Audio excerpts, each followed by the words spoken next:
Hi friends, welcome to our channel. Gupta యమధర్మరాజుని అడుగుతూ ఉంటాడు, మీరు ఎందుకు వచ్చితిరి ప్రభు? ఆ బాలికకు ఏదో ప్రళయం వచ్చుచున్నది కదా, అందుకే మీరు వచ్చారు. ఆ ప్రళయం పేరేంటి ప్రభు అని చెప్పి అడుగుతూ ఉంటాడు. ఇకప్పుడు యమధర్మరాజు ఘోర అని చెప్తూ ఉంటాడు. ఇక గుప్తా షాక్ అయిపోతాడు. ఆ ఘోర ఓటమిని తట్టుకోలేక విశ్వ ప్రయత్నాలు చేస్తున్నాడు. అందువల్ల ఓటమిని తట్టుకోలేక వచ్చే ప్రళయం పేరే ఘోర. ఈసారి ఏమి చేసినను ఆ బాలికను మనం కాపాడలేము. ఈసారి ఆ ఘోరాన్ని ఏ శక్తి ఆపలేదు గుప్తా అని చెప్తూ ఉంటాడు.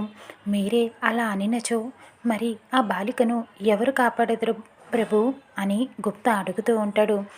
అందుకని ఆ బాలిక ఈ భూలోకమున ఉండినచో ఆ ప్రళయం వస్తుంది. అదే తీసుకువెళ్ళిపోతే మన లోకమునకు ఏమి ప్రమాదము ఉండదు. వచ్చే అమావాస్య నాటికి ఆ బాలికను మన లోకమునకు తీసుకువెళ్ళిపోవాలి. అప్పుడు కానీ ఆ బాలికకు ఏ ప్రమాదము ఉండదు అని చెప్తూ ఉంటాడు యమధర్మరాజు.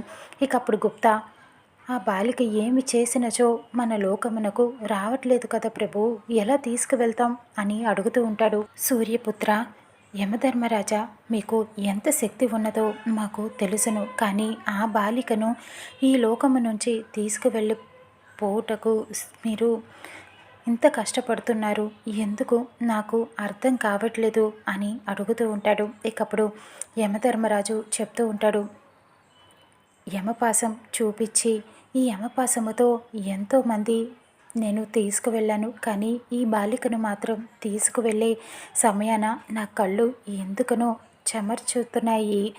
ఆ బాలిక చేసిన పుణ్యము అలాంటిది, అమాయకత్వం, ఆ బాలికకు ఉన్న ప్రేమ, అర్థం చేసుకునే తత్వం ఎన్నో పుణ్యాలు చేసింది. ఊహం తెలిసినప్పటి నుంచి ప్రాణం పోయే వరకు ఎన్నో పూజలు చేసింది. ఎవరికి ఎలాంటి అపకారము చేయలేదు. ఎటువంటి కుళ్ళు కుతంత్రాలు లేవు. అలాంటి మంచి బాలికను తీసుకువెళ్ళాలంటే మనసు రావట్లేదు. ఆ బాలిక చేసిన మంచి పనులకు ఈనాడు ఆ జగన్నాథుడు వరాల మీద వరాలు ఇచ్చాడు. ఆ బాలికను తీసుకువెళ్ళలేకపోతున్నాను, బాధ పెట్టలేకపోతున్నాను. భౌతికంగా బ్రతికి లేకపోయినా పిల్లల్ని చూసుకొని సంతోషంగా ఉంది. అలాంటి బాలికను తీసుకువెళ్ళలేకపోతున్నాను. కానీ అమావాస్య రోజుకల్లా ఆ బాలికను తీసుకువెళ్ళిపోవాలి, లేకపోతే రోజు రోజుకి దినదిన గండంగా మారనుంది అని చెప్తూ ఉంటాడు. ఇక అప్పుడు గుప్తా అంటాడు, అంతయు బాగానే ఉంది కానీ ప్రభు, ఆ బాలికను తీసుకువెళ్ళడం అన్నది చాలా కష్టము ప్రభు, చాలా తెలివిగలది ఆ బాలిక అని చెప్తూ ఉంటాడు. యముండా, ఎందుకు తీసుకువెళ్ళలేము? నీకంటే చేత కాలేదు. నాకు చిటికలో పని ఆ బాలికను తీసుకువెళ్ళటం.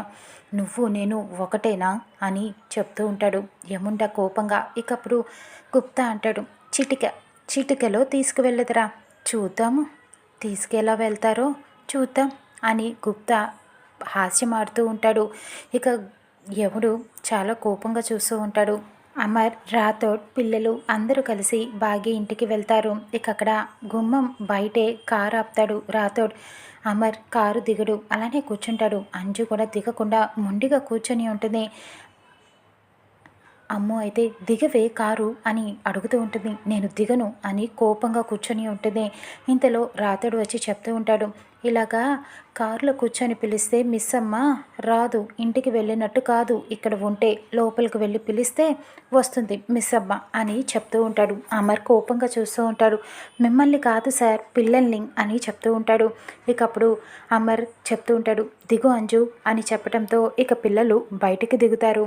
మీరు వెళ్ళి పిల్లల్ని రాథోడ్, నువ్వు వెళ్ళి మిస్ అమ్మని తీసుకొని రా అని చెప్తూ ఉంటాడు. ఆర్డర్ వేస్తాడు అమర్.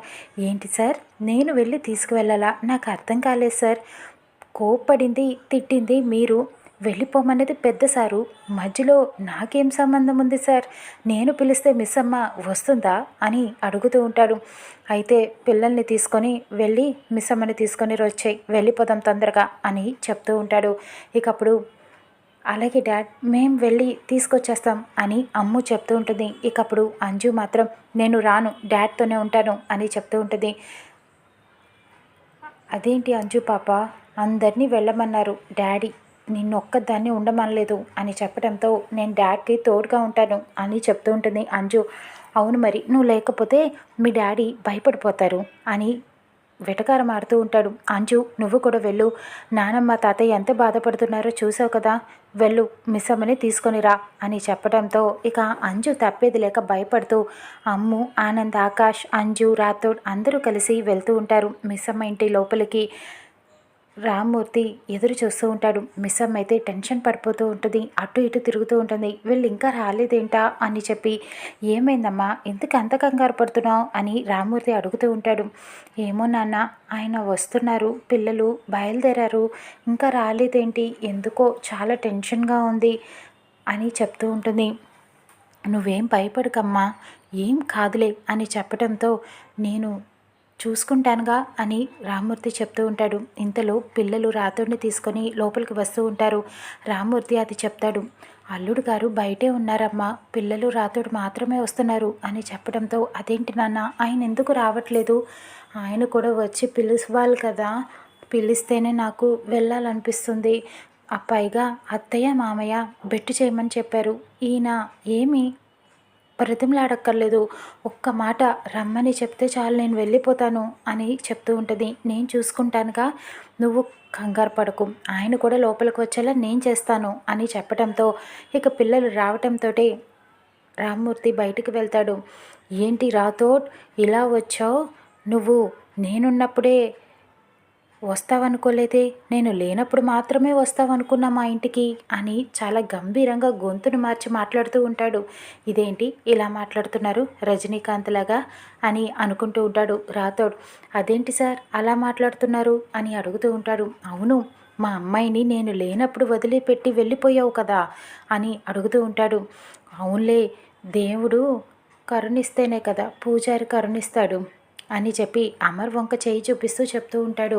ఇదేంటి సార్ ఇలా మాట్లాడుతున్నారు, అవును అని చెప్పి వెటకారంగా మాట్లాడుతూ ఉంటాడు. ఇక అప్పుడు అంజు చాలా కోపంగా చూస్తూ ఉంటుంది, ఓవర్ యాక్షన్ చేసేస్తూ ఉంటాడు రామ్మూర్తి అమర్ లోపలికి రానందుకు. ఇక దగ్గు వచ్చినట్టుగా మాట్లాడుతూ ఉంటాడు. నా కూతుర్ని బయటికి పంపించేశారు, ఎంత బాధగా ఉందో, ఇంట్లోనే ఉంది నా కూతురు, అది ఇది అని మాట్లాడుతూ ఉంటాడు. ఇక అప్పుడు అంజు అంటుంది, అమ్ము ఏంటి మిస్ అమ్మ రానంటుంది కదా, మనం వెళ్ళిపోతాం పద అని చెప్తూ ఉంటుంది. మిస్ అమ్మ మేము మీకోసమే వచ్చాము, నిన్ను తీసుకువెళ్ళటానికి, డాడ్ కూడా బయటే ఉన్నారు, నువ్వు లేకపోతే మేము ఉండలేకపోతున్నాం, చాలా మిస్ అయ్యాం, రా మిస్ అమ్మ వెళ్దాం అని అమ్ము పిలుస్తూ ఉంటుంది. ఇక అప్పుడు బాగి ఆ మాటలకి కరిగిపోతుంది. రాథోడైతే మీ నాన్నని కాస్త ఓవర్ యాక్షన్ తగ్గించమను, మొదటికి మోసం వచ్చేలాగా ఉంది అని చెప్తూ ఉంటాడు. ఇక అప్పుడు రాథోడ్ నేను బయటికి వెళ్ళి రాథోడ్ అమర్ దగ్గరికి వెళ్ళి, సార్ బాబాయ్ ఆ పెద్దాయన చాలా కోపంగా ఉన్నారు సార్, మీరు మిస్ అమ్మని పంపించేసినందుకు మీరు కూడా రండి లోపలికి అని చెప్తూ ఉంటాడు. కానీ అమర్ రాకుండా బయట నుంచొని ఉంటాడు. ఇక అప్పుడు అమ్ము వచ్చి పిలుస్తూ ఉంటుంది, డాడ్ మీరు కూడా రండి డాడ్, మిస్ అమ్మని పిలవటానికి, లేకపోతే తాతయ్య పంపించేలాగా లేరు, రండి డాడ్ ప్లీజ్ అని బ్రతిమలాడుతూ పిలుస్తూ ఉంటుంది.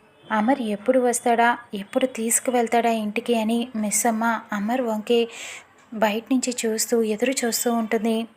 ఇక అమర్ లోపలికి వచ్చి భాగ్యని పిలుస్తాడా, చూద్దాం రానున్న ఎపిసోడ్.